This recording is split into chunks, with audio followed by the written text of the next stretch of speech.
আর আমরা অনেকেই জানি। এর আগে একজন জানতো আর বলতো 41 সালের আগে নামাইকে আল্লাহ 24 সালে সাইজ করছে। এখন যারা আবার ক্ষমতার চেয়ার পাশে এরা আবার 47 সাল পর্যন্ত স্বপ্ন দেখতেছে। ধরে কথা কথা কর না কেন ভাইজান? ক্ষমতার চেয়ার পায় যদি কেউ মনে করে কি হুনুরি পাগলা, কিছুই না, কিছুই না। আসলে দুনিয়া শব্দের অর্থই হলো কিছুই না। বাল তুসিরুনাল হায়াতাদ দুনিয়া ওয়াল আখিরাতু খায়রু ওয়া আবকা। চেয়ারে বসে কখনোই মনে করবে না বিএনপি ক্ষমতায় আছে, আওয়ামী লীগ ক্ষমতায় ছিল, এটা কখনোই মনে করা যাবে না। আল্লাহ ক্ষমতায় ছিল, আল্লাহ ক্ষমতায় আছে, কোন দল ক্ষমতায় থাকে না। আল্লাহ যারে দেয় পরীক্ষা করার জন্য দেয়। জোরে কোন কথা ঠিক কিনা? কিন্তু পরীক্ষা পড়ে কি হুনুরে পাগলা। আমরা 217 আসন পাচ্ছি, 217কে 300 পাইলেও তো লাভ নেই। আসনের কোনো খাওয়া আছে? এই জন্যে অহংকার, মাটির মানুষের কোনো অহংকার করা যাবে। অহংকারের একমাত্র মালিককে আরো জোরে আল্লাহ রাসূল বলেন, খাদিজা আমার আগে যদি আপনার মৃত্যু হয় আপনার 3টা চাওয়াই আমি পুরো করব ইনশাআল্লাহ। মা খাদিজা দুনিয়া থেকে বিদায় নিল। মা খাদিজা যখন দুনিয়া থেকে বিদায় নিল, এমন সময় আল্লাহ নবী তাকায় দেখে 4টা মেয়ে এক জায়গায় কাঁদতেছে। নবীর মাধ্যমে খাদিজার পেট থেকে আল্লাহ নবীকে 4টা মেয়ে দিছে। ধরে কোন কয় মেয়ে? আমাকে দিছে কয়টা? 3টা। আর নবীকে দিছে 4টে। নবীর খালি 4টা মেয়ে হচ্ছে কে পাগলা? আর লিলেন না কেন? এর কি কথা মনে হয়? এগুলো কথা বলা যায় না। আর লিলেন না কেন? আল্লাহ যদি না দেয় তা আমার লেওয়ার বুদ্ধি আছে। আর কতগুলো বয়সে মেয়ে মানুষের পেটে আর বাচ্চা আসেই না, এগুলো আপনারা জানেন তো? জানেন না এগুলো ফালতু কথা কোন? খাদিজার পেট থেকে আল্লাহ নবীকে 4টা মেয়ে দিতে, শুধু 4টা মেয়ে দেয়নি পাগলা, আল্লাহ নবীকে 4টা ছেলেও দিছিল। 4টা ছেলে সব মারা গেছে, 4টা মেয়ে ছিল। খাদিজার পেট থেকে যে বড় মেয়ে হয়েছে তার নাম হলো জয়নাব। তারপরে যে মেয়েটা হয়েছে তার নাম হলো রোকেয়া। তারপরে যে মেয়েটা হয়েছে তার নাম হলো কুলসুমা। আর সর্বশেষে যে মেয়েটা হয়েছে তার নাম হলো ফাতেমাতুজ জোহরা। নবী তাকায় থেকে 4টা মেয়েই কাঁদতেছে, কিন্তু 3টা মেয়ের কান্নার সাইজ ভিন্ন। তাদের চোখ দিয়ে পানি পড়তেছে আর মুখ দিয়ে শব্দ বের হচ্ছে, মানে কান্নার সাথে শব্দ। এরকম কান্দা মেয়ে মানুষ দেখেন আপনারা? আমার মা মইরা গেছে রে, কোথায় গেলে মা পাবো বলে দাও না আল্লাহ রে, এই আমার মা মইরা গেছে রে। কান্দে না ভাই? আমার এলাকা দেখছি এক মেয়ে এসে কাঁদতেছে, আমার বাবা মইরা গেছে রে, মরার আগে খাট দিবার চাছিল, এখন সেই খাট আমাকে দিবে কে, আমার বাবা মইরা গেছে রে। মানে লাশের কাছে কান দিচ্ছে, মাটির থাবড়াচ্ছে আর বলতেছে খাট দিবার চাইছিল, সেই খাট দিবি কে? তখন বড় ভাই দৌড়ে এসে বলতেছে আর কান্দিস না, যেই খাট বাবা দিবার চাইছিল সেই খাট আমি কিনা দেবো রে। ওই সাথে সাথে কান্না বন্ধ করছে। কিছুক্ষণ পরে শয়তান বলতেছে খাট না হয় বড় ভাই দিবার ছিল, কিন্তু খাটের তোষক ল্যাপ বালুস এটা দিবি কে? তখন আবার শুরু করছে, বাবা যে খাট দিবার চাইছিল বড় ভাই সেই খাট দিবে, এখন ল্যাপ তোষক দিবি কে, আমার বাবা মইরা গেছে রে। তখন ছোট ভাই সে বলতেছে কান্দিস না পাগলি, ওই ল্যাপ তোষক আমি কিনা দেবো। তখন মেয়েটা সাইডে যা বলতেছে মানুষ বুড়া হলে তো মরবি। এরকম কিছু মেয়ে মানুষ আছে না নাই? কান্দে আর বান্দে, কান্দে। আল্লাহ রাসূল তাকে দেখে 3টা মেয়ে কাঁদতেছে, কান্নার শব্দ শোনা যায়, কিন্তু আর একটা মেয়ের দিকে তাকায় দেখে কান্দে, কিন্তু কান্নার কোনো শব্দ নাই। 2 চোখ দিয়ে পানি দর দর করে গাল বয়ে পড়তেছে। ওই মেয়েটার নাম হলো ফাতেমা। রাসূল ফাতেমাকে ঘরের মধ্যে ডাক দিয়ে বললেন, ফাতেমা তুমি একটু ঘরের মধ্যে আসো। ফাতেমা কাঁদতে কাঁদতে যখন ঘরের ভিতরে যায়, আল্লাহ নবী বলেন, ফাতেমা রে, তোমাদের মা দুনিয়া থেকে বিদায় নিয়েছে। ওগো ফাতেমা, তুমি কি জানো তোমার মা বিদায় নেওয়ার আগে আমাকে 2টা ওসিয়ত করে গেছে। ওসিয়ত পালন করা হলো ওয়াজিব। তোমার মা ওসিয়ত করেছে তোমার মাকে তুমি গোসল করাতে হবে, তোমার মাকে তুমি কাফন পরাতে হবে। ফাতেমা বললেন, বাবা আমার আরো 3টা বোন আছে, তাদেরকে সঙ্গে নিয়ে কি মা গোসল করাতে পারবো না? তাদের সঙ্গে নিয়ে কি মাকে কাফনের কাপড় পরাতে পারবো না? আল্লাহ রাসূল বললেন, ফাতেমা তোমার মা শুধু তোমার ব্যাপারে ওসিয়ত করেছে, অন্য কাউকে সঙ্গে নেওয়া যাবে না। এখান থেকে আপনারা খেয়াল করবেন, ওসিয়ত পালন করা ওয়াজিব। তাহলে খাদিজা যদি ওসিয়ত করতে পারে, আপনারা ওসিয়ত করবেন, মরার আগে ওসিয়ত করবেন, কোনো বেনামাজি আমার কবর যেন না খোঁড়ে। কয়জন ঠিক করলেন? কয়জন? কারণ এখনকার অধিকাংশই কবর খোঁড়ে বেনামাজিরা। ধরে কোন কারা? আমার এলাকার কেউ মরলে ওরাই 5 জন। তো বিড়ি খাই কবর খোঁড়ে আপনি বাধা দিচ্ছেন? এই কথা কন না কেন? যে ব্যক্তি বিড়ি খায়ের কবর খোঁড়ে আপনি বাধা দিচ্ছেন? খোঁড়ার মানুষ নাই কেন? খোঁড়ার মানুষ নাই কেন? আপনি দুনিয়াতে একটা বাড়ি তৈরি করতেছেন, যেই বাড়িতে আপনি থাকারই কোনো গ্যারান্টি নেই। সেই বাড়ি যদি 3 তলা 4 তলা করেন, আপনি যেমন তেমন মিস্ত্রি দিয়ে বাড়ি বানান। ফাতেমা বলতেছেন, বাবা আরো 3টা বোনকে বাদ দিয়া আমার ব্যাপারে মা ওসিয়ত কেন করেছে? আমি কি আপনার কাছে শুনতে পারি না? রাসূল বলে, ফাতেমা তাহলে শোনো, একদিন গভীর রাত্রে তোমার মা আমার হাতটা বুকের মধ্যে নিয়ে পাগলির মতন হাসতেছে। আল্লাহ রাসূল বলে, খাদিজা আপনার কি হলো? আপনি ঘুম থেকে উঠে আমার হাত বুকের মধ্যে হাসতেছেন কেন? খাদিজা বলে, হুজুর আপনি আমার ছোট মেয়ে ফাতেমাকে চেনেন? আল্লাহ রাসূলকে খাদিজা বলতেছে, ওগো আল্লাহর নবী, আমার ছোট মেয়ে ফাতেমাকে আপনি চেনেন? রাসূল বলতেছে, আমি হলাম বাবা, আপনি হলেন মা, এ চিনবো না কেন? এইটা কেমন কথা?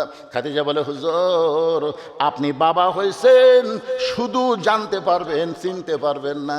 কারণ কোন সন্তান কেমন এটা বাবা জানে না, এটা জানে তার মা। বাবা জানে কিন্তু চিনবি না। আজকে যেই ছেলে কোরআনের মাহফিলের সামনে বসে আছে, আর যে ছেলেরা রাস্তায় ঘুরতেছে কোরআনের মাহফিল আসতেছে না। অনেকগুলো ছেলে ওয়াজ শুনতে শুনতে উঠে চলে যাচ্ছে, আবার অনেকগুলো ছেলে রাস্তা থেকে এসে কোরআনের মাহফিলে বসতেছে। এটা কেন হচ্ছে এরকম? এটা বাপের কারণে নয়, এটা হলো মায়ের কারণে। বাবা আনন্দে মাতিয়া সাগরে ভাসাইয়া সেই যে চইলা যায়, খবর লয় না।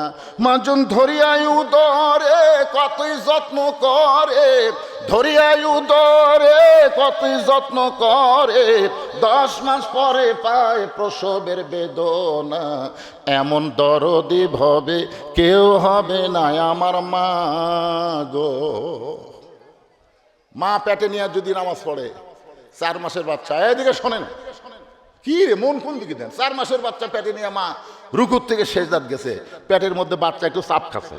ফেরেশতারা বলতেছে, আল্লাহ দেখো তোমার বান্দি রুকুর থেকে সেজদায় যাওয়ার কারণে পেটের মধ্যে বাচ্চা চাপ খেলো, বাচ্চার কি কষ্ট হয় না? আল্লাহ বলে, ফেরেশতা সাক্ষী থাক, যেই মা পেটে বাচ্চা নিয়ে নামাজ পড়তেছে, ওই মা শুধু নিজে নামাজ পড়তেছে না, পেটের বাচ্চাকেও নামাজি বানায়া দিচ্ছে।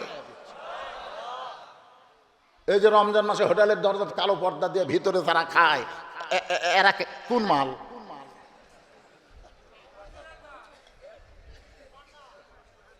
আমাকে এক ছেলে বলে, হুজুর 11 মাস আমার খিদা লাগে না, রোজার মাসে এতই খিদা লাগে হুজুর।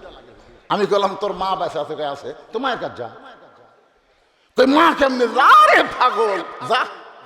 ওই মায়ের কাছে গিয়ে বলতেছে, মা আচ্ছা 11 মাস আমার খিদা কম, রোজার মাসে এত খিদা কেন?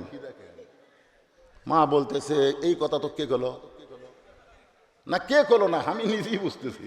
অন্য মাসে আমার এত খিদা লাগে না, রোজার মাসে খিদা। মা বলতেছে, সর্বনাশ করছে তোর দাদি। আমি যখন রোজার মাসে তুই আমার পেটে ছিলি, তোর দাদি এসে আমাকে বলতেছে, বৌমা খবরদার রোজা থাকতে পারবা না, তুমি রোজা থাকলে পেটের বাচ্চা শুকে যাবি, খালি তুই কি তাজা থার জন্য আমি রোজার মধ্যে খাসি রে, আমিও খাসি তুইও খাসি, এ যে পেটের মধ্যে খাওয়া শুরু আছে। এই জন্য মা যদি ভালো হয় পেটের বাচ্চা আল্লাহর ওলি হয়। সুবহানাল্লাহ কর না কেন? নেপোলিয়ন বলেছে একজন খ্রিস্টান, তোমরা ভালো একটা সন্তান চাইলে ভালো একটা মায়ের দরকার। আজকে আমাদের সেই মায়েরা মাথার চুল বেঁচে খায়, মাথা ঠিক থাকে, মরার পরে 5 কাপড় দেওয়া লাগে, মাথায় একটা কাপড় দেয়, আর সেই মাথার চুল বেঁচে থাকতেই বেঁচে খায়। আমার মায়েরা যারা পর্দার অন্তরে একটু মনোযোগ দিয়ে শোনেন, আল্লাহ রাসূল বললেন, ফাতেমা শোনো, তোমার মা আমাকে বলতেছো গো আল্লাহর নবী, ওই রুকিয়া ওই জয়নাব যখন আমার পেটের মধ্যে ছিল তখন আমার পেটটা আস্তে আস্তে বড় হয়েছিল। একটু খেয়াল করে শোনেন, এক সময় জয়নাব যখন প্রসব হলো, আমার প্রসব ব্যথা হলো, ওই রোকেয়া যখন আমার পেটে ছিল, খাদিজা নবীকে বলতেছে আমার পেটটা বড় হয়েছিল, পেটে এক সময় ওজন হয়েছিল। রোকেয়া যখন জন্মগ্রহণ করলো আমার তখন প্রসব ব্যথা হলো, আমার রক্ত ঝরলো। কুলসুমা যখন আমার পেটের মধ্যে ছিল আমার পেটটা উঁচু হয়েছিল, পেটের ওজন হয়েছিল। এই কুলসুমা যখন দুনিয়াতে ভূমিষ্ঠ হবে আমি খাদিজার কষ্ট হলো, রক্ত ঝরলো। আল্লাহর শপথ করে বলতেছি, ওই ফাতেমা যখন আমার পেটের মধ্যে ছিল আমার পেট এক সময় বড় হইল, কিন্তু পেটের মধ্যে কোনো ওজন বুঝতে পারলাম না। যেদিন ফাতেমা দুনিয়াতে ভূমিষ্ঠ হইল আমার কোনো কষ্ট নাই, আমি তাকাই দেখি ফাতেমা ভূমিষ্ঠ হওয়ার সময় তার 2টা কচি হাত দিয়া তার ইজ্জত পর্যন্ত ঢেকে দুনিয়াতে জন্ম নিল। আমি মা খাদিজা হইয়াও ফাতেমার ইজ্জতটাও কোনো দিন দেখতে পারি নাই।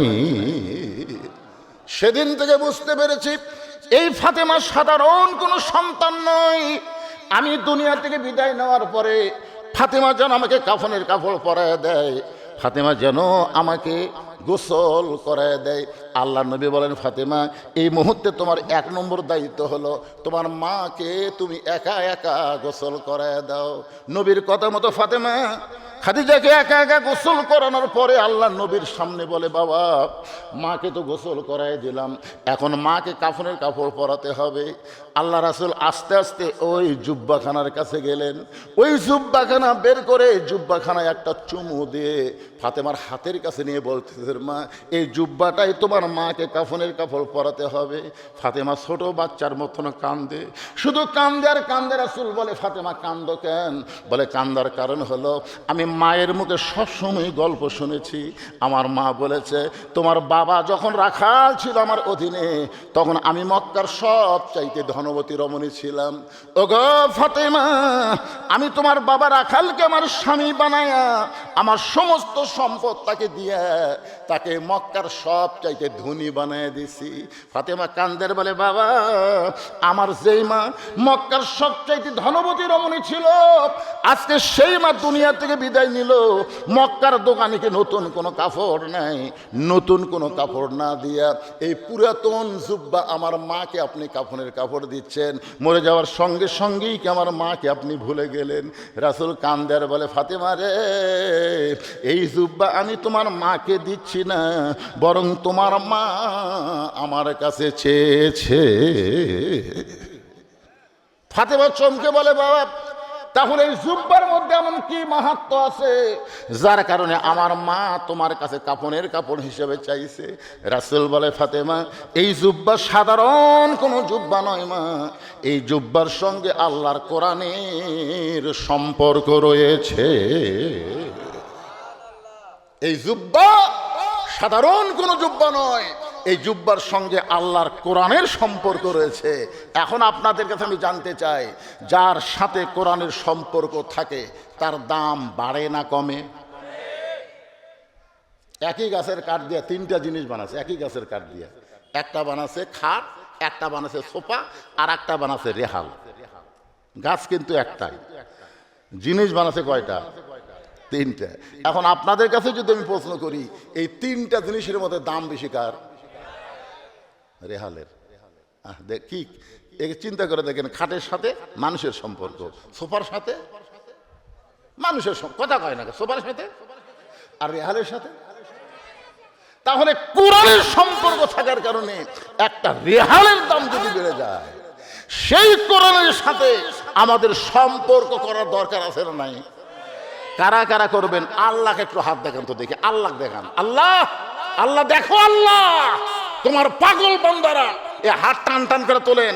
এটা অডিও হচ্ছে, ভিডিও হচ্ছে, এই ক্যামেরা তারে পাগলা আল্লাহর ফেরেশতারা আল্লাহর কাছে ভিডিও পাঠাচ্ছে। আল্লাহ তোমার বান্দারাই গভীর রাত্রে তোমার কোরআনের সঙ্গে সম্পর্ক করার জন্য দুই হাত তুলে তোমাকে দেখায়, এই হাতগুলো তুমি কবুল করে নাও। জোরে বল আল্লাহুম্মা আমিন। হাত নামান লিল্লাহি তাকবীর। এখন এই কোরআনের সঙ্গে সম্পর্ক রাখতে গেলে আপনাদেরকে কেউ যদি জঙ্গি কয়, যদি রাজাকার কয়, এই যে কিছুদিন আগে একজন পাগড়িওয়ালা টুপিওয়ালা সংসদ সদস্য হানজালা, নাম শোনেন? আর্মির সাথে মুসাফা করে মসজিদে নামাজ পড়তে যাচ্ছে, সংসদ থেকে কেবল বের হয়েছে, ইতিমধ্যে কে যেন বলতেছে ওই যে জঙ্গি এমপি তাই। আপনার বলেন তো ওর দোষ কি? এই হানজালার দোষ কি? পাগড়ি যুগটা এমনি আছে। এই এখন এরা উঠে রে, এরা কোন দলের রে? এরা কোন দলের? যান উঠে যান, কত দূর পর্যন্ত যাওয়া পারেন আল্লাহ জানে। জোরে কোন ঠিক কিনা? এই মুহূর্তে উঠে কেউ যাবার ফেলে ওই বাড়ির যাওয়ার আগে আল্লাহ হাসপাতাল নিয়ে যাওয়ার পারে কি পারে না? পারে, কথা কন না কেন পারে না? সিনা টান করে উঠে যাচ্ছেন।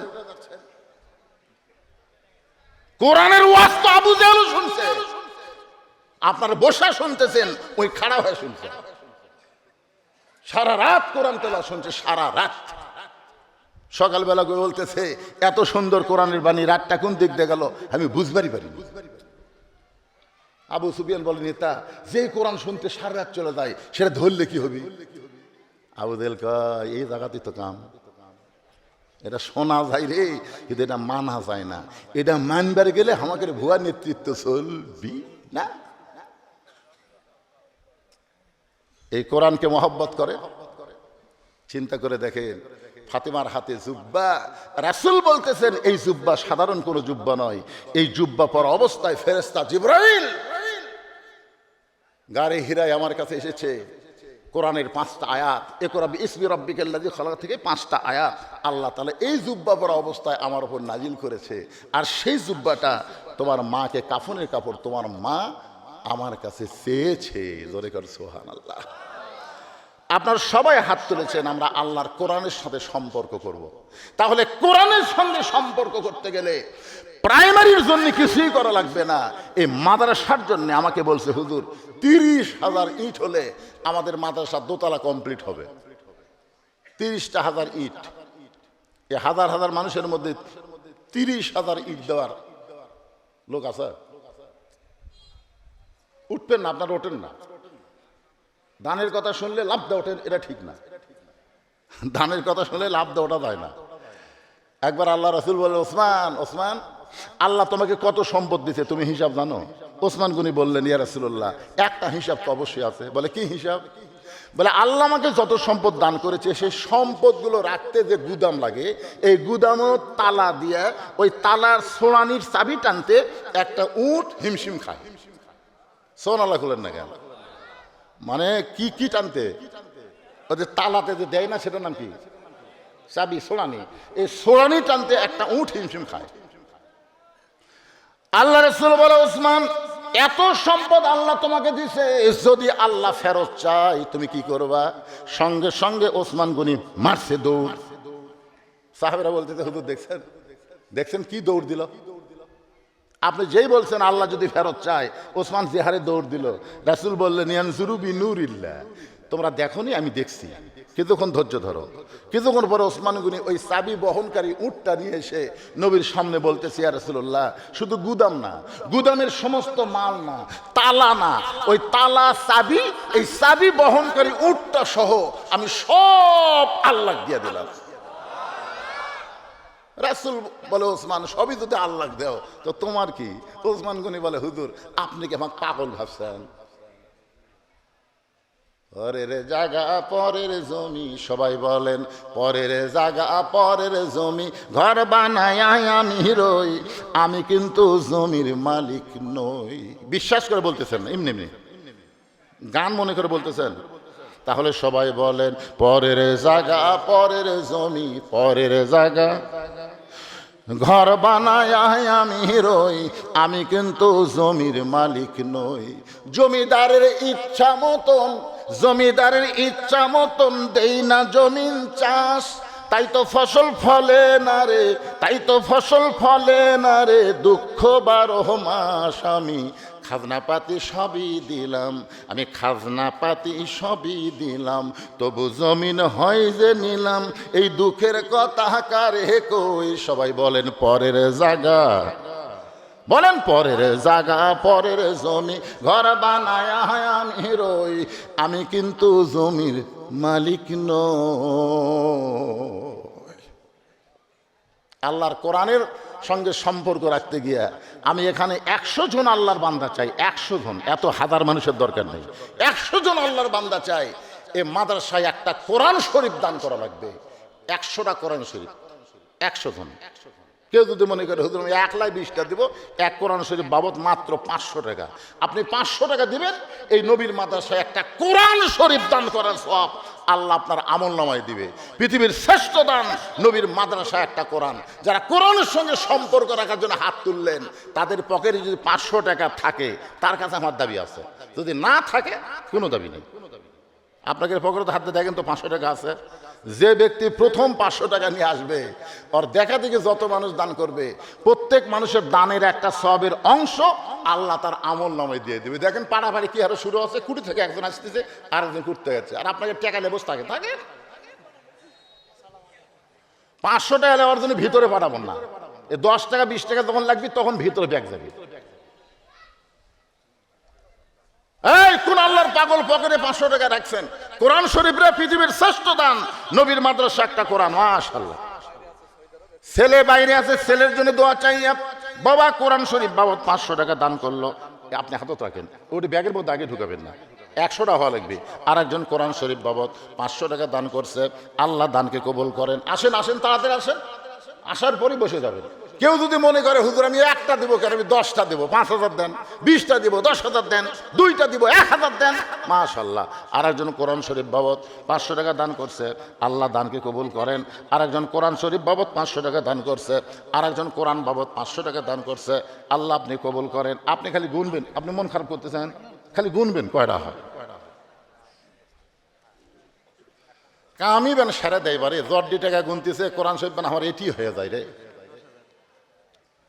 লিল্লাহে তাকবীর। আপনাদের কৃতি সন্তান মুমিনুল ইসলাম না, 20টা কোরআন শরীফ বাবদ 10,000 টাকা ধরে বলেন মারহাবা, মাশাআল্লাহ। আল্লাহ তোমার আরেকজন বান্দা কোরআন শরীফ বাবদ 500 টাকা দান করছে, আল্লাহ কবুল করেন। আরেকজন কোরআন বাবদ 500, আরেকজন কোরআন বাবদ 500 টাকা দান করলো, আল্লাহ দানকে কবুল করেন। একজনও লড়াচড়া করবেন না, বাকি ওয়াজ শুনে তারপরে আমরা যাবো। 3টা জিনিস নবীর কাছে চাইছে, জোরে কোন কয়টা? একটার উপর কথা চলতেছে, মাশাআল্লাহ। একটা যুবক ছেলে রে, কি নাম রে, ময়না তোর রে, একরামও, দেখেন কিন্তু কি সুন্দর যুবক ছেলে, টাকার বড় দরকার, নেট কিনবার পারে না, পেট্রোল কেনার পয়সা নাই, আর 500 টাকা কোরআন শরীফ বাবদ দান করলো। আল্লাহ দানটাকে কবুল করেন, কোরআনের সৈনিক হিসেবে তাকে কবুল করে, আল্লাহুম্মা আমিন। আল্লাহ তোমার আরেকজন বান্দা আমার ভাই কোরআন শরীফ বাবদ 500 টাকা দান করছে, আল্লাহ দানকে কবুল করেন। এর মধ্যে সব লেন, সব একসাথে লেন, সব। আর একজন কোরআন শরীফ বাবদ 500 টাকা দান করছে, আল্লাহ দানকে কবুল করেন, আল্লাহুম্মা আমিন। আপনারা কি ছাত্র ব্যাগ দিয়ে টাকা তুলছেন ভিতরে? সেই 10 টাকা 20 টাকা সব আদায় এই মুহূর্তে শেষ করে দিয়ে আমি আবার আলোচনায় ফিরে যাব। ব্যাগ ভিতরে যাচ্ছে 10 টাকা 20 টাকা, যিনি যা পারবেন আল্লাহর রাস্তায় দান করবেন। এখানে এমন কোন আল্লাহর পাগল কি আছে যে মাদ্রাসার জন্য 1000 ইট দিবেন, 500 ইট দিবেন, এরকম কোন পাগল যদি থাকে তাহলে নামটা লেখায় দিবেন। আল্লাহর একজন বান্দা কোরআন শরীফ বাবদ 500, বিদেশ আছে ছেলের জন্য কোরআন শরীফ বাবদ 500 টাকা দান করলো। আর একজন আল্লাহর বান্দা কোরআন শরীফ বাবদ 500 টাকা দান করছে, আল্লাহ কবুল করেন। লিল্লাহে তাকবীর। আল্লাহর একজন পাগল 4টা কোরআন শরীফ বাবদ 2000 টাকা দান করেছে, আল্লাহ দানকে কবুল করেন। এই ভাই একটা তাকবীর দেওয়ার জন্য রেডি হন তো। লিল্লাহে তাকবীর। শাহজালাল 1000 ইট জোরে বলেন মারহাবা। আপনারা যারা মাহফিল নষ্ট করতেছেন, অযথা উঠে কোরআনের মাহফিল যারা নষ্ট করতেছেন, আপনারা কি মাদ্রাসার শত্রু? আপনারা কি মাদ্রাসার শত্রু? এই মুহূর্তে যারা উঠতেছে এরা তো ভালো মত বোঝাচ্ছে না। এই যে জায়গাটা ফাঁকা হচ্ছে, আমি জোরহাত করে বলতেছি আপনারা ওই জায়গায় চলে আসেন তো, চলে আসেন, সামনে চলে আসেন। আপনি উঠবেন, উঠা মাত্র 1 বছর, বসা মাত্র আর 1 বছর, 2 বছর আপনার দেহে কোনো অসুখ বিসুখ ঢুকবে না। এটা কোরআনের মাহফিল, জান্নাতের বাগান। সামনে আসেন। আল্লাহর একজন বান্দা কোরআন শরীফ বাবদ 500 টাকা দান করছে, আল্লাহ কবুল করেন।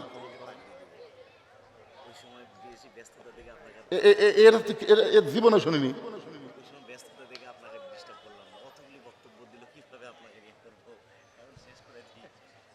কি কথা রে বারে। এই মাদ্রাসা থেকে 2 জন ছাত্র 30 পারা কোরআন হেফজ করেছে, তাদেরকে পাগড়ি পরানো লাগে, আগে এখন মধ্যে পরানো হয়নি। হায় হায় রে, মারাত্মক কথা। বাচ্চাগুলো কি মন খারাপ করে কি কান দিচ্ছে নাকি? না ঘুমাবে কেন? এদিকে টেকার খালি ঠিকরে কোরআন এলাকা খুঁজছে, কোরআন শরীফ বাবদ 500, এগুলো এখানে থাকে। আর একজন কোরআন বাবদ 500 টাকা দান করেছে, আর একজন কোরআন বাবদ 500 টাকা দান করছে, আল্লাহ কবুল করেন। আর একজন কোরআন শরীফ বাবদ 500 টাকা দান করছে, আল্লাহ কবুল করেন। ভাইজান বসেন, ভাই সোনার ভাইরা বসেন রে, যারা দাঁড়িয়ে আছেন শুধু বসেন। দেখেন আপনারা যে টাকা পয়সা মাদ্রাসায় দান করেন, সে মাদ্রাসার ফসল কি? এই বছর 2টা ছেলে 30 পারা কোরআন হেফজ করছে, তাদের মাথায় পাগড়ি পরানো হচ্ছে। হ্যাঁ, আর একজন কোরআন শরীফ বাবদ 500 টাকা দান করছে, আল্লাহ কবুল করেন। আর একজন 4টা কোরআন শরীফ বাবদ 2000 টাকা দান করেছে, আল্লাহ দানকে কবুল করেন। আল্লাহ নেক নিয়ত নেক আশা পুরা কর, আল্লাহুম্মা আমিন। মাদ্রাসার বাচ্চারা ভিতরে ব্যাগলে নামো। এই মাদ্রাসার বাচ্চারা এই ভিতরে ব্যাগলে নামো, ভিতরে ব্যাগলে নামো। 10 টাকা 20 টাকা যিনি যা পারবেন শেষ আদায় করে আমি আবার আলোচনা শুরু করবো। আর একজন কোরআন শরীফ বাবদ 500 টাকা দান করছে, আল্লাহ দানকে কবুল করেন। ভাই যারা দান করবেন আপনারা দান নিয়ে আসেন। আর হুজুর আপনি নাম বলে দেন, 2 জনের নাম বলে দেন। আপনারা বলেন তো, ধানের বিশাল একটা ঠিপের ভিতরে সবই ধান, সিটা থাকে না? এই সিটা কখন বোঝা যায়? যখন বাতাস দেওয়া হয়, যখন বড় ফ্যানের বাতাস দেওয়া হয়, তখন সিটা কিন্তু বহু চেষ্টা করে ধানের সাথে থাকবে, কিন্তু পারে না। ধানের মতোই ঢপ বাড়ে, বোঝা যায় না, কিন্তু বাতাস দিলে বোঝা যায় ওর মধ্যে কি নেই, ওর মধ্যে দানা নাই। ধরে এখন কি নাই? আপনারা বলেন তো, ধান আর চিটা পাতান, ধানের মধ্যে কি আছে? চাউল আছে, চাউল নাই। কিন্তু চিটা পাতানের মধ্যে চাউল আছে। তো যখন আদায় শুরু করা হয়, তখন চিটা পাতান যারা বুঝলেন এরা থাকতে পারে না, এরা উড়ে চলে যায়। আর যাদের মধ্যে দানা আছে, ইমান আছে, তারা কেউ যায় না। এই জন্য যারা বসে আছেন আপনারা ইমানদার, দানাদার, চাউল আছে ভিতরে, এই ধান। আপনারা একটু সামনে চাপে আসেন তো ভাই, এই ফাঁকা জায়গাটা পুরো করে সামনের দিকে আসেন, জিকির করেন আর সামনে আসেন। লা ইলাহা ইল্লাল্লাহ, লা ইলাহা ইল্লাল্লাহ, লা ইলাহা ইল্লাল্লাহ, লা ইলাহা ইল্লাল্লাহ, লা ইলাহা ইল্লাল্লাহ, লা ইলাহা, লা ইলাহা ইল্লাল্লাহ মুহাম্মাদুর রাসূলুল্লাহ। সকলে বলি সাল্লাল্লাহু আলাইহি সাল্লাম। এখন ফাতেমা বুঝবার পারছে এই জুব্বার দাম আছে না নাই, জোরেগান আছে না নাই। ফাতেমার জুব্বাখানা নিয়ে মা খাদিজাকে পড়ানোর জন্য যখন রওনা দিলেন, মা খাদিজা যেই ঘরের মধ্যে, খুবই গুরুত্বপূর্ণ কথাটা মনোযোগে শুনবেন। ফাতেমার জুব্বাখানা নিয়ে মা খাদিজাকে পড়ানোর জন্য যখন রওনা দিলেন, ফাতেমার সামনে সামনে আর আল্লাহর নবী পিছনে পিছনে হাঁটতেছেন। মানে খাদিজা যে ঘরের মধ্যে আছে, খাদিজার দেহখানা যে ঘরের মধ্যে আছে, ওই ঘরের দিকে ফাতেমা যখন হাঁটতেছে, আল্লাহ রাসূল ফাতেমার পিছনে পিছনে হাঁটতেছে। অথচ আল্লাহর কোরআনে আপনারা দেখতে পাবেন, নবী যখন রাস্তা চলবে তখন নবীর সামনে কেউ যাইতে পারবে না। আল্লাহর নবী যখন কথা বলবে তখন নবীর কথা বন্ধ করে নবীর মুখের উপরে কেউ কথা বলতে পারবে? জোরে গান পারবে? পারবে না। কিন্তু ফাতেমার সামনে সামনে নবী, পিছনে পিছনে। এখানে কিন্তু নবী হিসাবে দেখলে হবে না, কারণ ফাতেমা হলো মেয়ে আর আমাদের নবী হলেন বাবা। আপনারা বলেন তো ফাতেমা কি? জোরে গান, ফাতেমা কি? আর নবী হলেন বাবা। একদিন আল্লাহ নবী সাহাবীদের সামনে নবীর মেয়েদের সম্পর্কে নিয়ে আলোচনা করতেছেন। ওই সময় নবীর দুই কোলের উপরে নবীর দুইটা নাতি বসে আছেন। নবী যখনই বসতেন, ওই হাসান হোসেন দৌড়ে এসে নবীর কোলের মধ্যে বসে পড়তেন। আল্লাহ নবী দুইটা নাতির উপর বিরক্ত না হয়ে বরং দুইজনকে বুকের মধ্যে নিয়ে আদর করতেন। দুইটা নাতি যখন কোলের মধ্যে বসে আছে, এমন সময় আল্লাহ রাসূল বলতেছেন, রে নবীর সাহাবীরা, রে আমার সাহাবীরা, আমার মেয়ে সম্পর্কে তোমাদের জানা আছে? প্রত্যেকটা সাহাবী মাথা ঝোঁকাইলেন। আল্লাহ রাসূল বললেন, আল্লাহ আমাকে 3টা মেয়ে দান করেছে। আমার বড় মেয়ের নাম হলো জয়নাব, আমার মেজো মেয়ের নাম হলো রোকেয়া, আমার ছোট মেয়ের নাম হলো কুলসুমা। আল্লাহ রাসূল বললেন, সাহাবীরা রে, আল্লাহ আমাকে 3টা মেয়ে দান করেছে।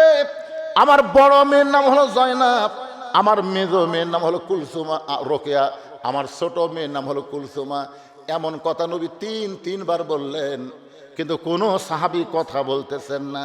কারণ সাহাবীরা কথা বলবে কেমনে? নবী যখন বলতেছেন, সাহাবীদের তো বলার কিছুই নাই। কোন সাহাবী যখন কথা বলেন, এমন সময় হাসান হোসেন দুই ভাই নবীর কোল থেকে লাফ দিয়ে উঠছে। উঠে এবার হোসাইন হাসানকে বলতেছে, ভাইজান, আমাদের নানা, আমাদের মা গরিব বলে আমাদের নবীর মেয়ে এইটা নানা ভুলে গেছে। দেখো ভাই, তিনবার 3টা মেয়ের নাম করলো, কিন্তু আমাদের মা গরিব বলে আমাদের মাকে মেয়ে বলে স্বীকার করে না। চলো ভাই, আমরা দুইজন এই অহংকারী মানুষের সঙ্গে আর নাই। এই কথা বলে হাসান হোসেন যখন কানতে কানতে যাবার চায়, আল্লাহ রাসূল দুইজনের হাত ধরে হ্যাঁচকা টান দিয়া কোলের মধ্যে নিয়ে কপালে চুমো দিয়ে বললেন, ভাইজান, তোদের মা যেমন তোদের মা হয়, ফাতেমা তেমন আমার মেয়ে না, আমার মা। সমস্ত সাহাবীরা বলে, রাসূলুল্লাহ, আমরা সবাই জানি ফাতেমা হলো আপনার মেয়ে, সেই ফাতেমা আপনার মা কেমনে হলো আমরা কি শুনবো না? রাসূল বলেন, তাহলে শোনো, ওই তাইফের ময়দান থেকে রক্তমাখা শরীর নিয়ে আমি যখন মক্কার দিকে রওনা দিলাম, তোমরা কি জানো সাহাবী, ওই বছরে আমার দরদের চাচা আবু তালেব দুনিয়া থেকে বিদায় নিয়েছে। ওই বছরে আমার দরদের বিবি খাদিজা দুনিয়া থেকে বিদায় নিয়েছে। 2টা কষ্টের পরে নবী তাইফে গেলেন। তাইফবাসী এত পাথর মারল, ওই রক্তমাখা শরীর নিয়ে নবী যখন মক্কায় ফিরে আসলেন, নবীর 3টা মেয়ে ঘরের মধ্যে ঢুকে বলতেছেন, বাবা, তাইফবাসী ভালো না বাবা, এত পাথর আপনাকে মারলো, এই কষ্ট আপনি কেমনে সহ্য করবেন? আল্লাহ রাসূল বলে, সাহাবীরা রে, 3টা মেয়ে মেয়ের মতন কথা বলে যখন ঘর থেকে বাইরে যায়, এমন সময় আমার কলিজার টুকরা ছোট মেয়ে ফাতেমা ঘরের মধ্যে ঢুকে দরজা বন্ধ করে দেয়। রাসূল বলে, ফাতেমা, দরজা কেন বন্ধ করলি মা? ফাতেমা বলতেছে, বাবা, আপনার মুখে শুনেছি নমরুদের চুলার আগুন ইব্রাহিম নবীর জন্য আল্লাহ শান্তির বাগান বানায় দেয়, মুসা নবীর জন্য আল্লাহ সাগরকে রাস্তা বানায় দেয়। আর এই বছরে আমার বাবার চাচা দুনিয়া থেকে চলে গেছে, এই বছরে আমার বাবার দরদের বিবি খাদিজা আমার মা দুনিয়া থেকে চলে গেছে। ওগো বাবা, আপনি তাইফে যে আল্লাহর কলেমার দাওয়াত দিবার গেলেন, আপনি তো নিজের ভোট চাইতে যান নাই, নিজের কোনো সম্মান চাইতে যান নাই, আপনি আল্লাহর কলেমার দাওয়াত দিবার গেলেন। ইব্রাহিম নবীর জন্য নমরুদের চুলা যদি শান্তির বাগান হয়ে যায়, মুসা নবীর জন্য আল্লাহ যদি সাগরকে রাস্তা বানায় দেয়, তাহলে আমার বাবার জন্য তাইফের পাথরকে আল্লাহ তুলা বানাবার পারলো না। আমার বাবার জন্য আল্লাহ তাইফের পাথরকে তুলা বানাবার পারলো না। আজকে পাথরগুলো যদি তুলা হইতো আমার বাবার শরীরে লাগতো, কিন্তু রক্ত ঝরতো না। আমার বাবার দুনিয়াতে কেউ নাই, এমনকি আরশের আল্লাহ পর্যন্ত আমার বাবার পক্ষে না। এই কথা বলে ফাতেমা রাগ করে যখন দরজা খুলে বের হয়ে যায়, রাসূল বলেন, সাহাবীরা রে, আমি লক্ষ্য করে দেখি উঠানের উনানে ফাতেমা পানি গরম করতেছে আর জয়তুনের তেল গরম করতেছে।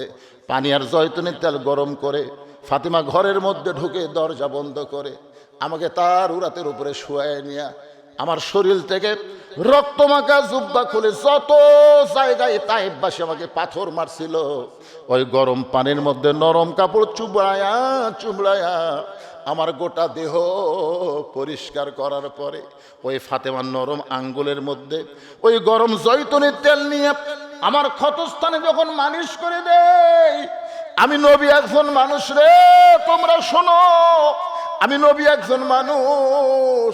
কখন যেন ফাতেমার উরাতকে বালিশ বানায় ঘুমায় গেছি, ওই ঘুমের ঘরে স্বপ্নে দেখি আমার মা আমেনা আমার শিওরের পাশে দাঁড়ায়া কাঁদতেছে। এত বছর পর আমার মাকে পাইয়া আমি খুশি হয়ে বললাম, মা আইসেন যখন আর আমি যাইতে দিব না। আমি স্বপ্নকে বাস্তব মনে করে আমার মা আমিনার হাতটা যখন মা বলে চাইপা ধরছি, এমন সময় ফাতেমা আমার কপালে চুমা খায়। ফাতেমার চোখের পানি আমার চোখের মধ্যে ঢুকে চেতন পাই। কিরে ফাতেমা, এখনো তুই কেন কাঁদতেছিস? ফাতেমা বলে, বাবা আমি কান্দি না, আপনি আমাকে কান্দান। রাসূল বলে, তোরে কেমনে কান্দালাম মা? ফাতেমা বলে, বাবা আপনি মনে হয় ঘুমের ঘরে স্বপ্ন দেখেছেন, স্বপ্নে মা বলে আমার হাতটা চাইপা ধরছেন, এখনো পর্যন্ত আপনি হাতটা ছাড়েন নাই। রাসূল বলেন, ফাতেমা স্বপ্নে মা বলে যদি তোর হাতটা চাইপা ধরি তাহলে তুই শোনে নে, তুই শুধু আমার মেয়ে না, তোর কলিজা ভরা দরদ হল আমার মা আমিনা। আল্লাহ রাসূল ফাতেমাকে নিজের মায়ের মতন সম্মান করতেন, এত ভালোবাসতেন, যার কারণে নবী পিছনে পিছনে ফাতেমা সামনে সামনে হাঁটতেছে। যেই ঘরে খাদিজা শুয়ে আছে, দুনিয়া থেকে শেষ বিদায় নিয়ে ফাতেমা তারে গোসল করায় দিছে। ওই ঘরের মধ্যে ফাতেমা জুব্বা নিয়ে যেই মাত্র ঢুকলো, সঙ্গে সঙ্গে আল্লাহর নবী দরজাখানা বন্ধ করে দিয়েছে। নবী দরজা বন্ধ করে দিয়েছে, ফাতেমা ঘরের মধ্যে ঢুকে কিছুক্ষণ পরে আল্লাহ নবীর মেয়ে ফাতেমা দরজা খুলে বের হচ্ছে। নবী তাকায় দেখে ফাতেমা মুস্কি মুস্কি হাসতেছে। ফাতেমার মুখের হাসি দেখে নবী চমকে গিয়ে বললেন, ফাতেমা তোমার মাকে তুমি কাফনের কাপড় পরাতে গেলে, কিন্তু কাপড় পরানোর পরে তুমি দরজা হাসি মুখে কেন খুললে? ফাতেমা বলতেছে, বাবা আমি কাঁদতে কাঁদতে ঢুকেছি, এটাও আপনি জানেন, আমি হাসতে হাসতে দরজা খুললাম, এটাও আপনার জানার কথা। রাসূল বলে, ফাতেমা তুমি কাঁদতে কাঁদতে জুব্বা নিয়ে ঢুকেছো এটা আমি জানি, কারণ মেয়ে তার মাকে কাফনের কাপড় পরাবে, অবশ্যই কাঁদবে। তুমি কাঁদতে কাঁদতে ঢুকেছো এটা আমি জানি মা, কিন্তু হাসতে হাসতে দরজা খুলেছ এটা আমি জানি না। এখান থেকে প্রমাণ হয়ে গেল আমাদের নবী গায়েবের খবর জানে না। জোরে বলেন, গায়েবের খবর আমাদের নবী। আল্লাহ কোরআনে বলেছেন, মা ইয়ান্তিকু আনিল হাওয়া ইন হুয়া ইল্লা ওয়াহুন ইউহা। আল্লাহ জানাইলে নবী জানে, আল্লাহ না জানাইলে নবীর একটা হাদিস আছে, আল্লাহ রাসূল বলেছেন, আমি যা জানি তোমরা তা জানো না, আমিও জানি না যতক্ষণ আল্লাহ না জানাই। এই হাদিস দ্বারা বোঝা গেল গায়েবের মালিককে। আরো জোরে, অনেক ভণ্ডরা বলে আমাকে বাবাও নাকি গায়েব জানে। এরকম বাবার দল বাংলাদেশ আছে না? কথা কর না কেন? বাবা গায়েব জানে, বাবা গায়েব জানে, চোখ বন্ধ করে থাকে। এই ভণ্ড ভণ্ড। আল্লাহর কোরআন যেদিন বাংলাদেশে বিজয় হবে, বাংলার মুসলমান সবকিছু বাদ দিয়ে আল্লাহর কোরআনকে যখন গ্রহণ করবে, তখন ভণ্ডদের আস্তানা বাংলার জমিনে থাকবে না। জোরে কোন কথা ঠিক না? এই জন্যই শয়তানেরা ইসলামী আন্দোলনের বিরুদ্ধে কথা বলে, ইসলামী আন্দোলনের বিরুদ্ধে কথা বলে। আজকে এই কোরআনের মাহফিলে বসে আমরা সবাই কিন্তু হাত তুলছি, মনে আছে আপনাদের? কোরআনের দামে যদি আমরা দামি হবার চাই, তাহলে আল্লাহর কোরআনের সাথে সম্পর্ক রাখার দরকার আছে না নাই? এটা আপনারা সবাই স্বীকার করছে, দুই হাত তুলে। আল্লাহ রাসূল বললেন, ফাতেমা হাসতে হাসতে দরজা খুললে কেন? এটা আমি নবীও জানি না। ফাতেমা বলতেছে, বাবা এতদিন ধরে আমি বুঝতাম আপনি ভিতরেও জানেন বাইরেও জানেন, কিন্তু আজকে বুঝতে পারলাম আপনি ভিতরের খবর জানেন। তা আমি হাসতে হাসতে দরজা খুললাম কেন? এটা কি আপনি শুনতে চান? রাসূল বলে, শুনবো না মানে? তুমি কানতে কানতে কাফনের কাপড় নিয়ে ঢুকলা আর হাসতে হাসতে দরজা খুললা, কি জন্য হাসতে হাসতে দরজা খুললা? এটা আমি নবী শুনবার চাই। ফাতেমা বললেন, বাবা তাহলে আপনি হলেন শ্রোতা, আমি হলাম বক্তা। আপনি বসেন। আল্লাহ রাসূলকে বললেন, আপনি বসেন। নবী বসে বললেন। ফাতেমা হাসতে হাসতে দরজা কেন খুললো এটা শোনার জন্য নবী বসে থাকলেন। তো নবী যদি বসে থাকে, আপনারা কারা কারা উঠবেন? না উঠতেছে না, কারা কারা উঠবেন একটু চিন্তা করেন তো। না শুনে, এটা না শুনে কারা কারা উঠবেন? 1000 ইট দেন না, 1000 পাওয়া গেছে। আপনাদের মধ্যে এই নবীর মাদ্রাসায় 500 ইট দেওয়ার লোক নাই? জাকির এই বলা মাত্র দিছে, জাকির হোসেন দরগাপাড়া এই মাদ্রাসায় 500টা ইট দান করবে। আল্লাহ শোনেন, আমি যারা আমাকে দাওয়াত দিবার যাই তারা নিজের চোখে দেখে আসে। আমি একসময় একটা কাপড়ের দোকানদার ছিলাম, বুঝলেন। এখন 235 শতক জায়গার উপরে মসজিদ, মাদ্রাসা, এতিমখানা, আল্লামা সাইদি হুজুর নামে কমপ্লেক্স তৈরি করা হয়েছে। সম্পূর্ণ টাকা হলো আমি ওয়াজের পরে আপনারা যে আমাকে টাকা দেন সেই টাকা দিয়ে এগুলো চলাই। এই 1 শতক 2 শতক করতে করতে এখন হবে 235 শতক। আমি কিন্তু মাঝে মধ্যে বুকের থাবা দেখে, আল্লাহ আমার কোনো আমল যদি নাও থাকে, এই মসজিদ মাদ্রাসায় যে ইবাদত হবে সেই ইবাদতের কিছু একটা অংশ যদি তুমি কবুল করো, জান্নাত দিবার না পারলেও জান্নাতের বারান্দা আমাকে টাকা দিও, তাও দুদক দিও না। আল্লাহ চিন্তা করছেন? আপনি বিশ্বাস করেন, আপনার 500 ইট যদি মাদ্রাসাত লাগা থাকে, আপনি যেখানেই যান মাদ্রাসার উসিলায় আল্লাহ আপনাকে জান্নাত দিয়ে দিবে। আমার তো বহু ওসিলা আছে। আমি সেই 10 বছর বয়স থেকে নামাজ ধরছি, জামিন মাসের ছাত্র।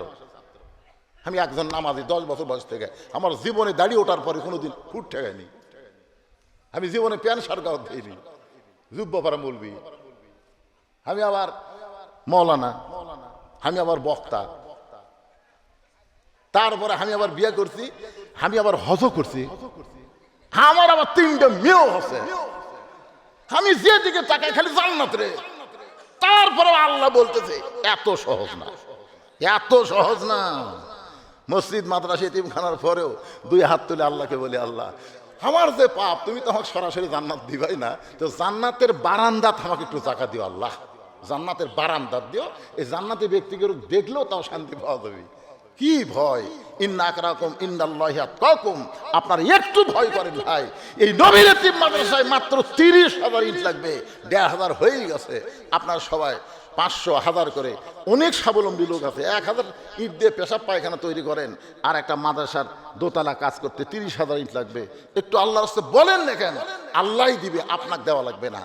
ওমা তুনফিকু মিন শাইইন ফি সাবিলিল্লাহি ইয়াফা ইলাইকুম ওয়া আনতুম লা তুজলামুন। এখানে অনেক ব্যবসায়ী, অনেক দোকানদার আছে, বলেন না 1,000 ইট দেব। 1,000 ইট দেওয়ার লোক নাই, দিবে না।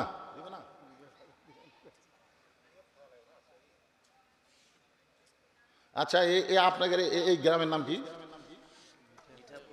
মিঠাপুরের কারা কারা আছেন হাত তোলেন তো দিকে। মিঠাপুরের একেবারে খেলে মাথা লড়াই রে। মিঠাপুরের এই মিঠাপুরের কারা কারা আছেন হাত তোলেন। আচ্ছা, এই মিঠাপুর বাদ দেয়া কারা কারা আছেন তারা একটু হাত তোলেন তো দিকে। মিঠাপুর বাদ দেয়া হাত নামান। তার মানে বোঝা গেল আপনারা সব বাড়ার লোক।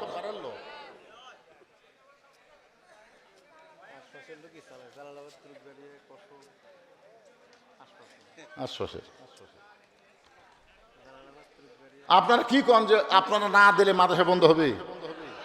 চলবে।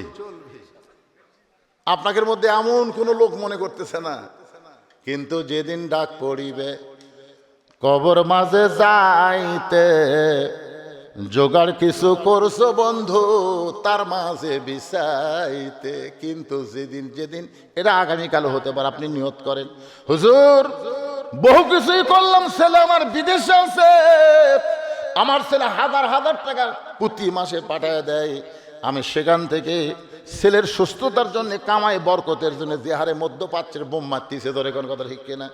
ইরান কিন্তু পাগলা হয়ে গেছে, কখন কুড়ি মারতেছে তা ঠিক নাই। আয় আয় আমেরিকাত লাগাল না, বাহরাইনে মারতেছে, কাতারে মারতেছে, কুয়েতে মারতেছে, সৌদি আরবত মারতেছে। মধ্যপ্রাচ্যে আপনার ছেলেরা আছে, একটু সুস্থতার সুন্দর থাকার জন্য দোয়ার জন্য একটা বাপ কি পারলেন না একটা হাজানির দিবার? লিল্লাহে তাকবীর। শাহজালালের আরেক ভাই, তার নাম কি? আরেক ভাইয়ের নাম কি? মাশাআল্লাহ, বাপ মরে গেছে, শাহজালাল 1000 দিছে, আবার তার ভাইও 1000 দিবে, তাহলে 2500 হয়ে গেছে। 27.5 কি লাগবে? 1000। আরে 2750 আগে দেন তো, হয়ে যাবে ইনশাল্লাহ, হয়ে যাবে ইনশাল্লাহ। কর না কেন একেবারে 200 করে দিতে পারবেন না, এক ভ্যানত করতে ইট আছে 100,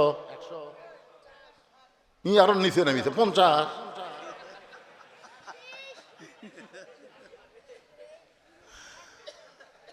দেখেন এখন রাত বাজতেছে 12:30, এই ছোট বাচ্চারা কিন্তু লড়েনি, মানে এরা এত পাগল বুঝছেন, এই গাড়ির থেকে যখনই নামি এরা গাড়ির গেট খুলে আমি নামতেই কয় এটাই বদলু রে, এরা জীবনে আমার হুজুর কয়নি। আপনারা যারা মুরব্বী তারা কিন্তু বলেন এটাই হুজুর রে, কিন্তু এরা সরাসরি বলে বজলু।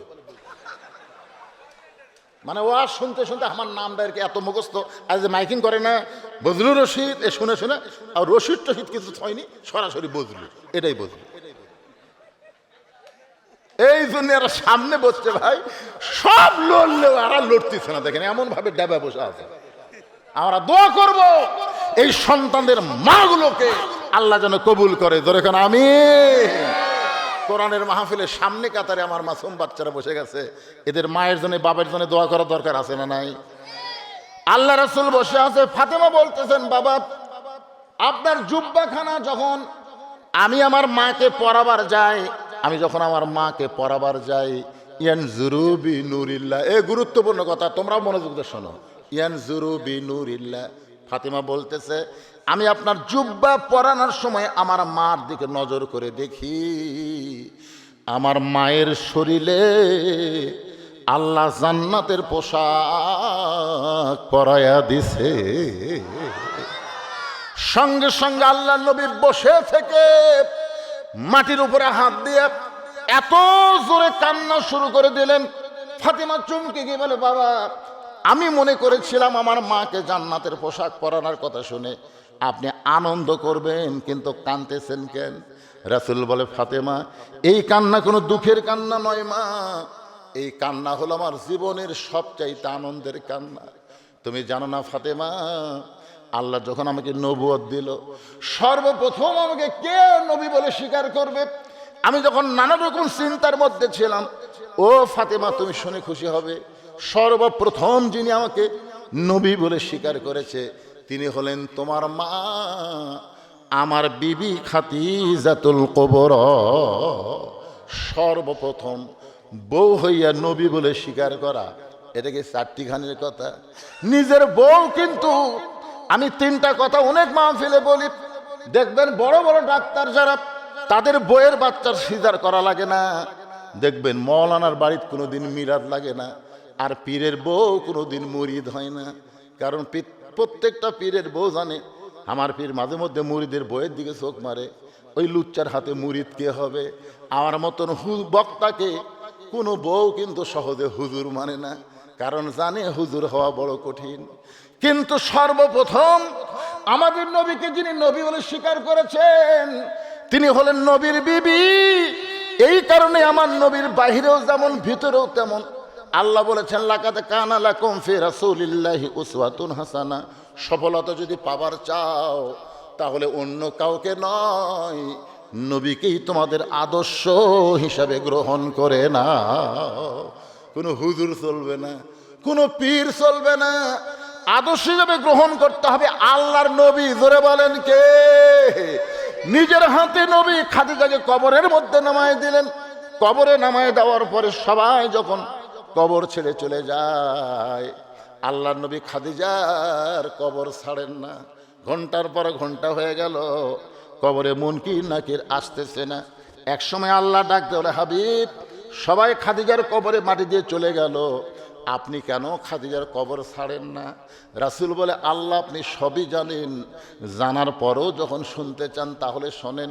আমার খাদিজার কবরে কি আপনি মুনকির নাকির পাঠাবেন না?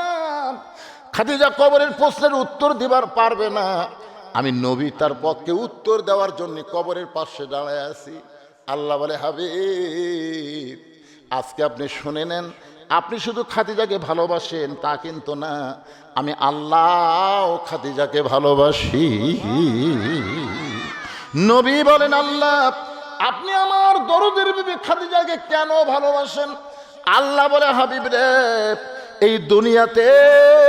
এই দুনিয়াতে কবরকে স্মরণ করে, দুনিয়ার জীবনে কবরকে স্মরণ করে ইন্না লিল্লাহি ওয়া ইন্না ইলাইহি রাজিউন। কোন বনের পাখি তুমি, আইলারে কোন বনে, আবার কোন বনেতে যাইতে হবে, পড়ছে নাকি মনে? এই দুনিয়াতে কবরকে স্মরণ করে চোখের পানি বের করে যারা কান্দে, আমি আল্লাহ তাদের জন্য কবরের প্রশ্ন সহজ করে দেই।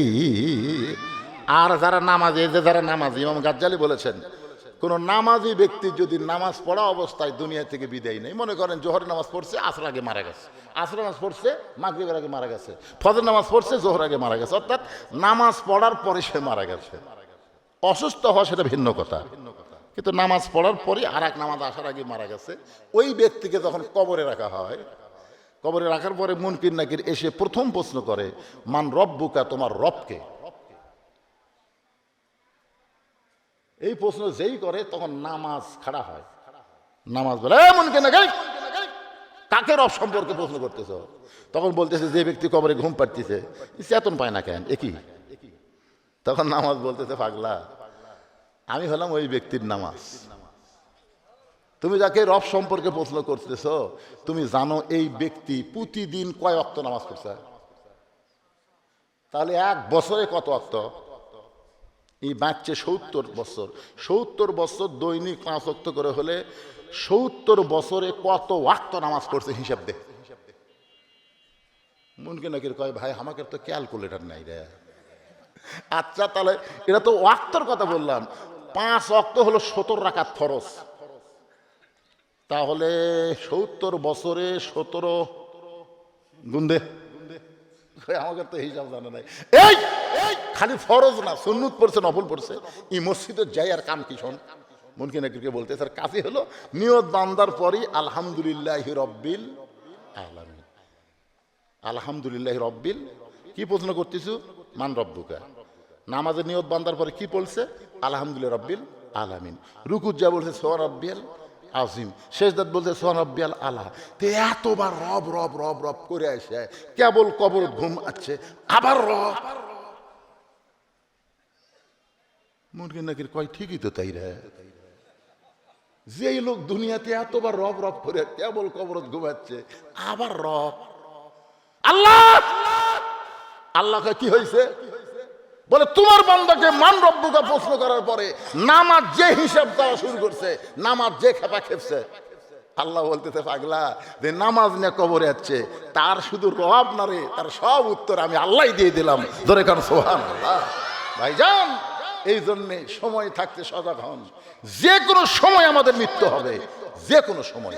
ইন্না সালাতা তানহা আনিল ফাহশাই ওয়াল মুনকার, নামাজে পারে মানুষকে যাবতীয় খারাপি এবং ফাহিশা কাজ থেকে হেফাজত করতে। জোরে কর কথা ঠিক কিনা? আমাদের ভাগ্য ভালো, বর্তমান বাংলাদেশের প্রধানমন্ত্রী উনি একজন নামাজি ব্যক্তি। উনি কি কথা কয় না কেন? তারেক জিয়া যে নামাজি, এ ব্যাপারে সন্দেহ আছে আপনাদের?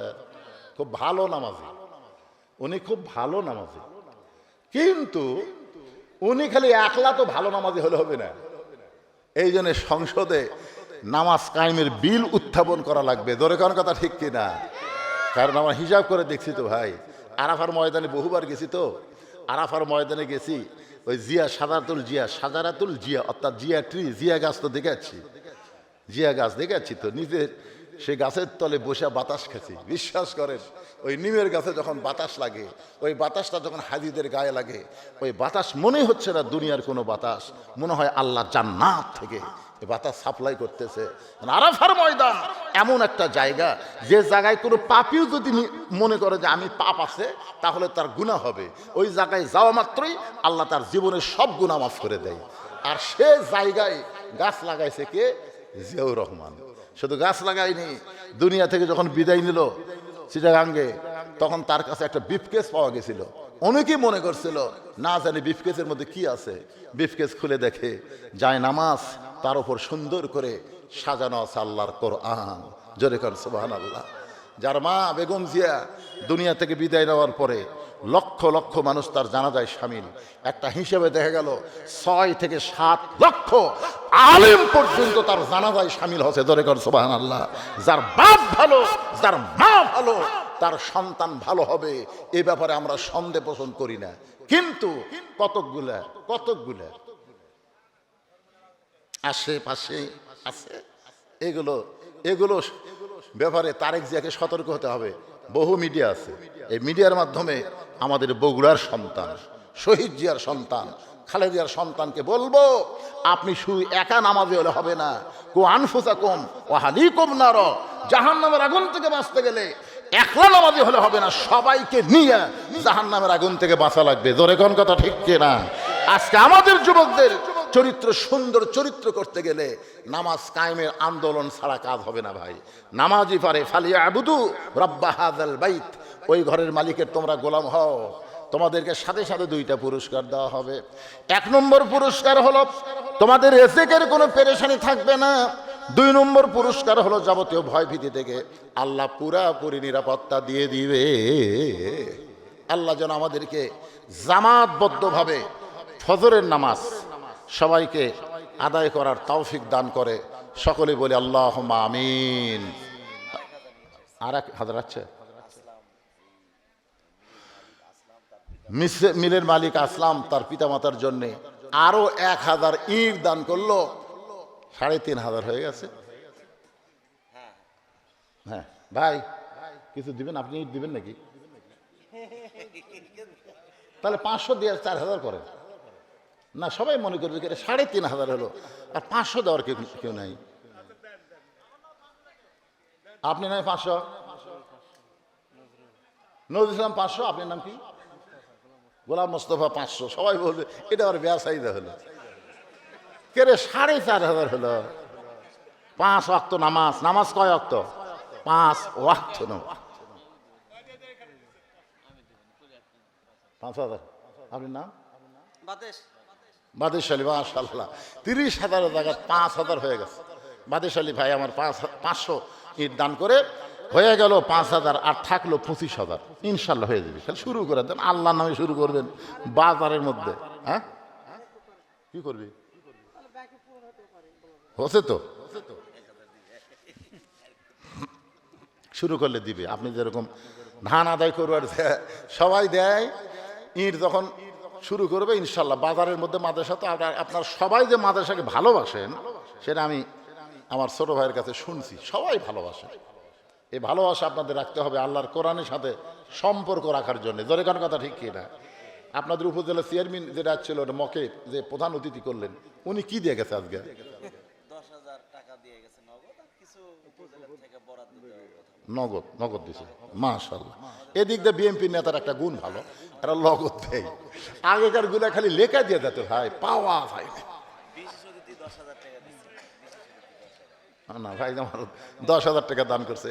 আগেকার আপনারা জানেন না, আগেকার খবর জানেন না, লেখা দিয়ে যায় 1 টন চাউল খালি দিয়ে গেছে, পাওয়া যায় না। 1 টাকা পাওয়া যায় না।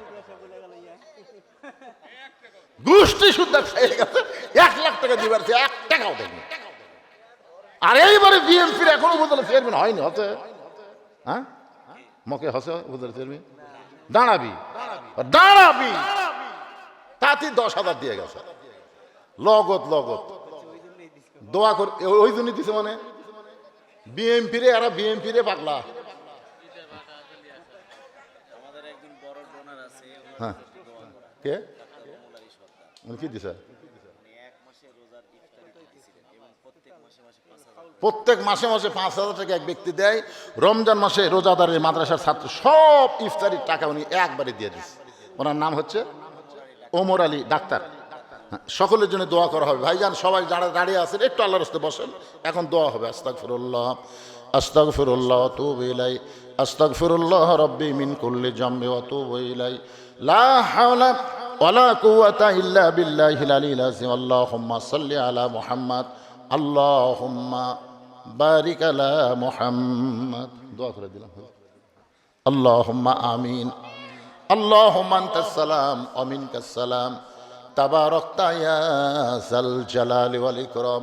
মাবুদ, সেই মাগরিবের নামাজের পর থেকে এত রাত পর্যন্ত তোমার পাগল বান্দা বান্দিরা আরামের বাড়ি ঘুমকে বাদ দিয়া কোরআন হাদিসের মহব্বত কলিজার মধ্যে দিয়া এই জান্নাতের বাগানে বসে বসে কোরআন হাদিস আলোচনা শোনার শেষে আমি গুনাহগারের সঙ্গে রহমতের দরজায় ফকির হয়ে দোকানা হাত তুলেছে। মেহেরবানি করে আজকের মাহফিল আমাদের সকলের হেদায়েতের জন্যে, নাজাতের জন্যে, জান্নাতের জন্যে কবুল করো। এই মাহফিলের শুরু থেকে শেষ পর্যন্ত যত আলোচনা হয়েছে এর মধ্যে যদি ত্রুটি হয়, ভুল হয়, মাফ করে দিও। এর যা হাদিয়া মঞ্জুর করো সোনার মদিনায় নবী পাকে রওজা মুবারকে আল্লাহ কবুল করো। तमाम अंबियाए केराम, আসহাবে কেরাম, তাবিনে কেরাম, তাবা তাবিনে কেরাম, তামাম পৃথিবীর মাটির নিচে যত মুমিন মুমিনা শুয়ে আছে আল্লাহ সকলের আরওয়াফরে হাদিয়া কবুল করো। আল্লাহ আমরা যারা হাত তুলেছি আমাদের জনম দুঃখনী মা মা যাদের কবরের ঘরে চলে গেছে আল্লাহ মেহেরবানি করে মায়ের কবরটাকে জান্নাতের টুকরা কবুল করো। বাবার বাড়িঘর সবই আছে, দরদের বাবা যাদের কবরের ঘরে এতিম হয়ে আছে আল্লাহ মেহেরবানি করে বাবার কবরটাকে জান্নাতের টুকরা কবুল করো। আমাদের দাদা দাদি নানা নানি আত্মীয় স্বজন শ্বশুর শাশুড়ি যাদের কবরে গেছে আল্লাহ কবরবাসীদের মাফ করে দাও। এই মাদ্রাসাকে কিয়ামত পর্যন্ত কবুল করো। এই মাদ্রাসার জায়গা জমি দিয়ে মাদ্রাসা নির্মাণ করে 5টা বছরের মধ্যে যারা কবরে চলে গেছে আল্লাহ মাদ্রাসাকে কেন্দ্র করে তাদের কবরকে জান্নাতের টুকরা কবুল করো। আল্লাহ মাদ্রাসার ম্যানেজিং কমিটির সম্মানিত সভাপতি, মাদ্রাসার সহসভাপতি, মাদ্রাসার সেক্রেটারি, মাদ্রাসার কেশিয়ার, মাদ্রাসার দাতা সদস্য যারা সর্বাত্মক মাদ্রাসাকে সহযোগিতা করে মাদ্রাসাকে কেন্দ্র করে তাদের সকলকে জান্নাতি মানুষ হিসেবে কবুল করে নাও। আজকের মাহফিলের সম্মানিত সভাপতিকে আল্লাহ তুমি কবুল করো। আজকের মাহফিলের প্রধান অতিথিকে আল্লাহ তুমি কবুল করো। আল্লাহ সম্মানিত বিশেষ অতিথি আল্লাহ তুমি কবুল করো। সুধীজনদের কবুল করো আল্লাহ। এ গোটা বাজারকে আল্লাহ তুমি কবুল করো। এই বাজারের মধ্যে যারা ব্যবসা বাণিজ্য করে সব ব্যবসার মধ্যে বরকত দিয়ে দিও আল্লাহ। এরা বেশি বেশি মাদ্রাসায় যেন দান করতে পারে এমন ইমানি শক্তি দান করে দিও আল্লাহ। আয় আল্লাহ মাদ্রাসার মহতামিম, মাদ্রাসার ওস্তাদ, মাদ্রাসার তালবে ইলম আল্লাহ যে 2 জনের মাথায় পাগড়ি পরানো হলো সকলকে আল্লাহ তুমি কবুল করো নগদে বাকিতে। আজকে যারা দান করেছে আল্লাহ এমনকি 10টা টাকাও হলো গামছার মধ্যে যারা দান করে দিল সব দানগুলোকে কেবলমাত্র জান্নাতের জন্য কবুল করো। আমার মা বোনদেরকে কবুল করো আল্লাহ। পর্দার অন্তরালে পর্দানিশী হিসেবে তাদের কবুল করে নাও। ছোট ছোট বাচ্চারা বেগুনা মাসুম সামনে বসে ঘন্টার পর ঘন্টা আলোচনা শুনলো আল্লাহ। এই বাচ্চাদেরকে কোরআনের সৈনিক হিসেবে কবুল করো। যুবকদেরকে 5 ওয়াক্ত নামাজি হিসেবে কবুল করো। মুরব্বীদের দ্বীনের দায়ী হিসেবে কবুল করো। হাজী সাহেবদের কবুল করো আল্লাহ। মেহেরবানি করে কে কোন নিয়তে হাত তুলেছে আল্লাহ সকলের নেক নিয়ত নেক আশাকে আল্লাহ তুমি কবুল করে নাও আল্লাহ। আপনারা সকলে দোয়া করেন বিশ্বের মাজলুম ইরানকে আল্লাহ হেফাজত করো। জালেম ইসরায়েল আমেরিকাকে আল্লাহ যদি হেদায়েত দেওয়া থাকে দাও, না হলে ধ্বংস করে দাও আল্লাহ। পৃথিবীর মানচিত্রে আমরা জালেম চাই না, মাজলুমকে আল্লাহ তুমি মুক্ত করে দাও। ফিলিস্তিনের মুসলমান, গাজার মুসলমান, কাশ্মীরের মুসলমান সহ পৃথিবীর যত জায়গায় মুসলমান নির্যাতিত আল্লাহ মুসলমানদের হেফাজত করো। আয় আল্লাহ আমার বাংলাদেশের প্রতি রহম করো আল্লাহ। আল্লাহ ভারতের কোন এক শয়তান বলেছে বাংলাদেশ আমাদের পেটের ভিতরে আছে। আল্লাহ আল্লাহ কোনো বহিঃশত্রুর চক্রান্ত থেকে উদ্দেশ্য থেকে চক্রান্ত থেকে আমাদের দেশকে তুমি হেফাজত করো। আল্লাহ মিলেমিশে মহব্বতে আমাদেরকে বসবাস করার তৌফিক দিয়ে দাও। আয় আল্লাহ আমি অসুস্থ, আমার মতো অসুস্থ অবস্থায় যারা হাত তুলেছে সবাইকে সুস্থতার নিয়ামত দান করে দাও। যেদিন আমাদের মৃত্যু হবে দিনটা যেন জুমার দিন হয়, মাসটা যেন রমজান মাস হয়, ইমানের সাথে ইজ্জতের সাথে দুনিয়া থেকে বিদায় নেওয়ার কালে আমাদের জবানে জারি করে দিও লা ইলাহা ইল্লাল্লাহু মুহাম্মাদুর রাসূলুল্লাহ সাল্লাল্লাহু আলাইহি সাল্লাম। আসসালামু আলাইকুম ওয়া রাহমাতুল্লাহি ওয়া বারাকাতুহু।